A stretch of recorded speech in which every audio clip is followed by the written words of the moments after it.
Friends, మనం ఇంతకుముందు polity మీద 3 వీడియోస్ పెట్టుకున్నాం. అంటే బ్రిటిష్ వాళ్ళు ఎలా మన భారతదేశానికి వచ్చారు, దాని అనంతరం ఎలా వ్యాపార హక్కులు సంపాదించారు, అలాంటి వ్యాపారం చేస్తున్న వాళ్ళు ఎలా భారతదేశాన్ని ఆక్రమించారు, దాని అనంతరం కంపెనీ పాలనలో ఎటువంటి చట్టాలు తీసుకొచ్చారు. అంటే కంపెనీ పాలనలో వచ్చిన చార్టర్ చట్టాల గురించి మనం చెప్పుకున్నాం. అదే 1773 నుంచి దాని అనంతరం వచ్చిన చట్టాలు, చార్టర్ చట్టాలు అనేవి 1853 వరకు చెప్పుకున్నాం అనమాట. దాని తర్వాత మనం ఏం చెప్పుకున్నాం? సిపాయిల తిరుగుబాటు. సిపాయిల తిరుగుబాటు అనంతరం కంపెనీ పాలన ఎలా తుడిచిపెట్టిపోయింది, దాని అనంతరం బ్రిటిష్ చక్రవర్తి పాలనలోకి మన భారతదేశం ఎలా వెళ్ళింది, దాని అనంతరం చేసిన చట్టాలు ఏంటి అంటే 1858 భారత ప్రభుత్వ చట్టం, అలాగే కౌన్సిల్ చట్టాలు 1861. మరి దాని అనంతరం మనం ఇప్పుడు కౌన్సిల్ చట్టాలు 3 చట్టాలు అని అనుకున్నాం కదా. 1861 కౌన్సిల్ చట్టం, 1892 కౌన్సిల్ చట్టం, 1909 కౌన్సిల్ చట్టం. మరి మనం క్రితం వీడియోలోని భారత ప్రభుత్వ చట్టం అలాగే భారత కౌన్సిల్ చట్టం గురించి చెప్పుకున్నాం అనమాట. ఇప్పుడు మనం ఇంకొక కౌన్సిల్ చట్టం, అదే 1892 కౌన్సిల్ చట్టం అనమాట. అయితే ఈ కౌన్సిల్ చట్టం యొక్క ప్రత్యేకతలు ఏంటి అని మనం చూసుకునేటప్పుడు, కేంద్రంలోనే ప్రావిన్సెస్ అంటే మనం చెప్పుకున్నాం కదా, రాష్ట్రాలు అనమాట.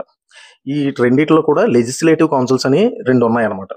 ఈ లెజిస్లేటివ్ కౌన్సిల్స్ అనేవి అంటే ఏంటంటే చట్టాలు చేసుకోవడం అనమాట. మనం ఇప్పుడు చూస్తున్నాం కదా, ఎగ్జిక్యూటివ్ కౌన్సిల్ ఒకటి ఉంటుంది ప్రధానమంత్రి ఆధ్వర్యంలోనే. అంటే ఎగ్జిక్యూటివ్ కౌన్సిల్ అంటే కేంద్ర మంత్రి మండలి అనమాట. అలానే లెజిస్లేటివ్ కౌన్సిల్ అంటే శాసనసభలు అనమాట. అలాగా అప్పట్లోనే కేంద్రంలోనే ప్రావిన్సెస్లో కలిపి 2 లెజిస్లేటివ్ కౌన్సిల్స్ ఉండేవి అనమాట. అయితే ఈ సెంట్రల్ లెజిస్లేటివ్ కౌన్సిల్ అంటే ఇందులోనే రెండు రకాల సభ్యులు ఉంటారు, అధికారిక సభ్యులు, అనధికారిక సభ్యులు. అధికారిక సభ్యులు అంటే ఎవరంటే వైస్రాయ్ నామినేట్ చేస్తాడనమాట సెంట్రల్లోకి వచ్చేటప్పుడు, అంటే దేశవ్యాప్తంగా ఉండేటప్పుడు. ఈ ఈ ఎవరు అధికారిక సభ్యులు అనే వాళ్ళని వైస్రాయ్ నామినేట్ చేస్తూ ఉంటాడు అనమాట. అంటే ఇందులో ఎవరు ఉంటారు? హయ్యర్ అఫీషియల్స్ ఉండొచ్చు, అంటే సైనికాధిపతి ఇలాగనమాట. అలాగే వైస్రాయ్ తనకు నచ్చిన వాళ్ళని కూడా నామినేట్ చేస్తూ ఉంటాడు అనమాట. అలాగే అనధికారిక సభ్యులు అంటే రిప్రజెంటేటివ్స్ అనమాట. అంటే వివిధ రాష్ట్రాల నుండి ఒక్కొక్కరు వస్తుంటారు అనమాట. ఆ రాష్ట్రాలు ఏమొచ్చి పంపుతుంటారు అనమాట ఇక్కడికి. అంటే వైస్రాయ్ని పలానా వ్యక్తిని మీరు నామినేట్ చేయండి అని చెప్పేసి. అది దీన్ని ఏంటంటే ప్రాంతీయ భాగస్వామ్యాన్ని సూచించడానికి అనమాట. అసలు మరి ఎందుకు అధికారిక సభ్యులు, అనధికారిక సభ్యులు, ఈ అనధికారిక సభ్యుల్ని ఎందుకు తీసుకొచ్చారు అని అంటే, మనం చూసుకుంటే ఎప్పుడైతే సిపాయిల తిరుగుబాటు జరిగిందో భారతీయులందరిలో చైతన్యం పెరిగిందనమాట. అంటే అందరికీ కూడా మొట్టమొదటిసారిగానే ఒక ఐక్యత, అంటే యూనిటీ అనేది వచ్చింది ప్రతి ఒక్కరికి. మనది ఈ దేశం అనేది అప్పటి వరకు వివిధ ప్రాంతాలుగా పరిపాలించబడిన, అంటే లోకల్ చక్రవర్తులతోనే పరిపాలించబడేది కదా. ఎప్పుడైతే బ్రిటిష్ వాళ్ళ అండర్లో ఒక ప్రాంతం ఆక్యుపై చేసుకుంటూ వస్తున్నారో, వీళ్ళ పరిపాలనకు వ్యతిరేకంగా సిపాయిల తిరుగుబాటు అనేది జరిగింది కదా. ఆ తర్వాత నుంచి ఒక ఐకమత్యం, యూనిటీ భావన అనేది ఏర్పడింది అన్నమాట ప్రజల్లోనే. అంటే అవేర్నెస్ పెరిగింది. దాని అనంతరం ఏమైంది? ఆంగ్ల విద్యను బ్రిటిష్ వాళ్ళు వాళ్ళ పరిపాలన సౌలభ్యం కోసం ప్రవేశపెట్టిన ఆంగ్ల విద్య అనేది వీళ్ళకి ఏం చేసిందంటే, ఈ ఆంగ్ల విద్య అనేది అవేర్నెస్ తీసుకొచ్చింది అనమాట జనాలకి. అంటే ఈ వాళ్ళ పరిపాలన సౌలభ్యం కోసం ప్రవేశపెట్టిన ఆంగ్ల విద్య అనేది భారతీయులను ఎడ్యుకేటెడ్ చేస్తూ ఒక అవేర్నెస్ వచ్చిందనమాట. అంటే వీళ్ళు మనల్ని ఎలా దోచుకుంటున్నారు, మనల్ని ఎలాగా అనగదొక్కుతూ మన సంపదను ఎలాగా బ్రిటన్కి తరలించుకుపోతున్నారు అనేది అర్థమవుతూ ఉన్నదనమాట. దాని అనంతరం మెయిన్ ఇంపార్టెంట్ ఏంటంటే ఐఎన్సి స్థాపన, 1885 ఐఎన్సి స్థాపన. ఈ ఐఎన్సి స్థాపన ఎప్పుడైతే జరిగిందో జాతీయ భావాలు గల నాయకులు అనే వాళ్ళు తయారయ్యారు అనమాట. ఎక్కువ మంది వాళ్ళని చూస్తూ మోటివేట్ అవుతూ చాలా మంది ఇందులో జాయిన్ అవుతూ, అంటే జాతీయ భావన అనేది పెంపొందించబడింది ఈ ఐఎన్సి స్థాపన వల్ల. ఇలాగ ఎప్పుడైతే అవేర్నెస్ వస్తుందో బ్రిటిష్ వాడి మీద ప్రెజర్ పెరుగుతూ ఉన్నదన్నమాట. మీరు ఇలా మమ్మల్ని పరిపాలిస్తున్నారో, మా వాళ్ళ యొక్క భాగస్వామ్యం అనేది మీ పరిపాలనలో లేదని ఎప్పుడైతే ప్రెజర్ పెరుగుతున్నదో, ఆ ప్రెజర్కి అనుగుణంగా వాడు ఒకటి ఇంప్లిమెంట్ చేసుకుంటూ వస్తున్నాడు అనమాట. అలా ఇంప్లిమెంట్ చేసుకుని వస్తున్నదే అదే లెజిస్లేటివ్ కౌన్సిల్లోనే భారతీయుల యొక్క భాగస్వామ్యం అనమాట. ఇలాగ అనధికారిక ఈ చట్టం యొక్క ప్రత్యేకత, అంటే 1892 చట్టం యొక్క ప్రత్యేకత ఏంటంటే, అనధికారిక సభ్యుల సంఖ్యని పెంచారనమాట. అప్పటి వరకు అనధికారిక సభ్యులు అనేవాళ్ళు ఉండేవారు కాదు. తర్వాత అలాగా స్లోగా చేసుకుంటూ, అంటే కొంత నామినేట్ చేసుకుంటూ వస్తుంది. దాన్ని 1892లో ఏం జరిగిందంటే 16 మంది సభ్యులకు పెంచారనమాట లెజిస్లేటివ్ కౌన్సిల్లో సభ్యుల సంఖ్య. అందులోనే అధికారిక సభ్యులు అంటే వైస్రాయ్ తనకి ఇష్టమైన వాళ్ళని నామినేట్ చేయొచ్చు, తర్వాత తనకు సంబంధించిన వాళ్ళని అందులో నామినేట్ చేసుకుంటూ ఉంటాడు అనమాట. అలా చూసుకునేటప్పుడు అధికారిక సభ్యుల్లో 6 అఫీషియల్స్, అంటే ప్రభుత్వంలో ఎగ్జిక్యూటివ్లో ఉండేవాళ్ళు అనమాట. దాని తర్వాత ఒక 5 ఆయనే నామినేట్ చేసుకునేవారు తనకు నచ్చిన వాళ్ళు. ఇప్పుడు మనం చెప్పుకున్నాం కదా, ఇతర ప్రాంతాల నుంచి పంపించేవారు కదా అదే లెజిస్లేటివ్ కౌన్సిల్కి. అందులో ఒక 5గురిని రిఫరెన్స్ ప్రకారం ఈయన నామినేట్ చేసేవాడు అనమాట. అంటే రిప్రజెంటేటివ్గా వివిధ ప్రాంతాల నుండి, వివిధ ప్రావిన్సెస్ నుండి. అలాగే ఏ ప్రావిన్సెస్ అంటే బెంగాల్ ఒకటి, మద్రాస్ ఒకటి, బాంబే ఒకటి, అలాగే మధ్య భారతం నుంచి ఒకటి అనమాట. ఆ తర్వాత బెంగాల్ మున్సిపల్ బోర్డ్స్ అంటారు అనమాట, జిల్లా బోర్డులు. అందులో నుంచి ఒకడనమాట. ఇలాగ 5గురిని నామినేట్ చేశారనమాట.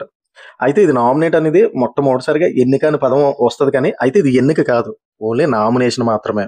అంటే ఎన్నిక అంటే ప్రజల నుంచి రిప్రజెంటేటివ్గా వచ్చిన వాళ్ళు కాదనమాట వీళ్ళు. అందుకు నామినేషన్ అని సూచిస్తుంది వీళ్ళని ఈ లెజిస్లేటివ్ కౌన్సిల్లోకి వచ్చినప్పుడు అనమాట. ఇలాగ 16 మంది సభ్యులు పెంచడం జరిగిందనమాట. అనధికారిక సభ్యులను పెంచారు ఈ 1892 కౌన్సిల్ చట్టం ద్వారా. అయితే ఇది పెంచారు, కానీ ఇది కంప్లీట్గా ఏమి మార్పు అనేది లేదు. ఎందుకంటే వైస్రాయ్ పవర్ అనేది మీకు వైస్రాయ్కి ఎప్పుడైతే మెజార్టీ అయినా చూసుకుంటే 16లో చూసుకుంటే 11 మంది మెజార్టీ అటు సైడ్ ఉందన్నమాట.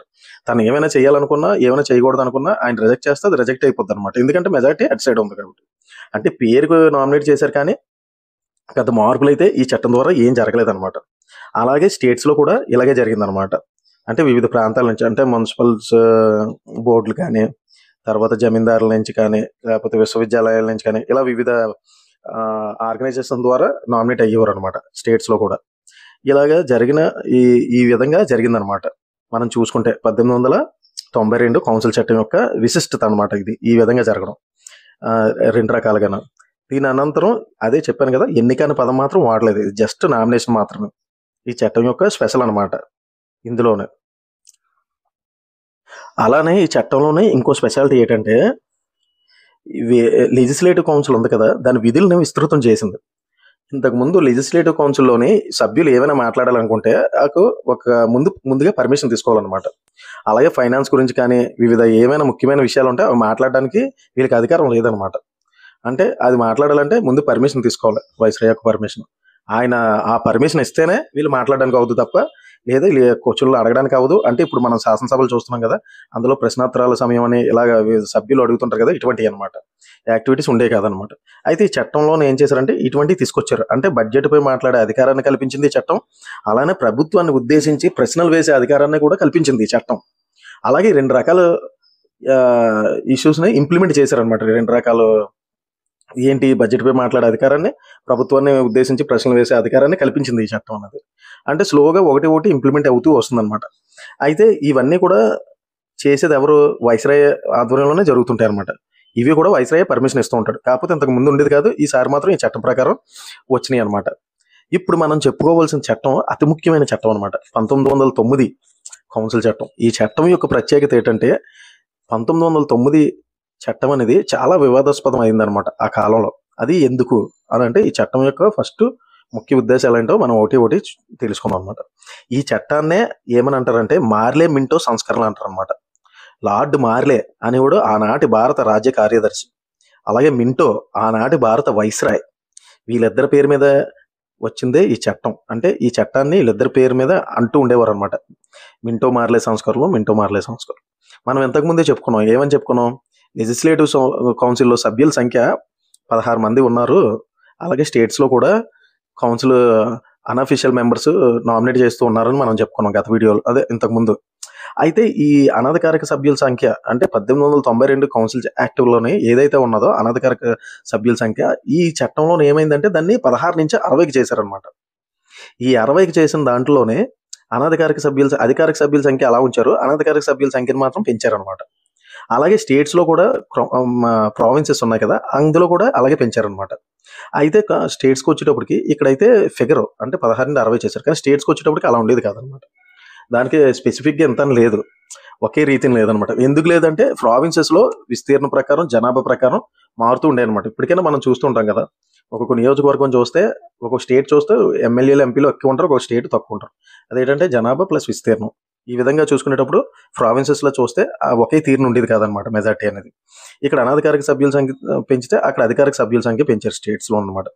ఈ చట్టం యొక్క స్పెషాలిటీ డిఫరెన్స్ అనమాట, క్వైట్ ఆపోజిట్ సెంట్రల్కి ప్రావిన్సెస్కి వచ్చేటప్పుడు అనమాట. అలాగే మనం ఇంతకుముందే చెప్పుకున్నాం, ఏమని చెప్పుకున్నాం, 1892 చట్టం ప్రకారం బడ్జెట్ గురించి మాట్లాడొచ్చు, ప్రభుత్వాన్ని ఉద్దేశించి దానికి సంబంధించి ప్రశ్నలు అడగొచ్చు అన్నాం. కానీ ఈ చట్టంలో దాన్ని కొంత ఇంప్లిమెంట్ చేశారు, ఇంకా విస్తృతం చేశారు. అదేంటంటే అనుబంధ ప్రశ్నలు వేయొచ్చు. మనం ప్రభుత్వాన్ని ఉద్దేశించి ఏదైనా ఒక ప్రశ్న అడిగామంటే దాని మీద మనకు క్లారిటీ లేకపోతే దానికి అనుబంధంగా మరొక ప్రశ్న వేయొచ్చు. అంతకుముందు అది ఉండేది కాదనమాట. అలాగే బడ్జెట్‌పై తీర్మానాలు కూడా పెట్టొచ్చు అనమాట. ఇంతకుముందు తీర్మానాలు అనే ప్రసక్తే లేదు. అవన్నీ ఇంప్లిమెంట్ చేసుకుంటూ విస్తృతం చేస్తున్నారనమాట. ఎందుకంటే భారతీయుల యొక్క ప్రెషర్ వల్ల అనమాట. అప్పటికే అవేర్‌నెస్ పెరుగుతూ ఎడ్యుకేటెడ్ అవుతూ ఉండడం వల్ల అనమాట.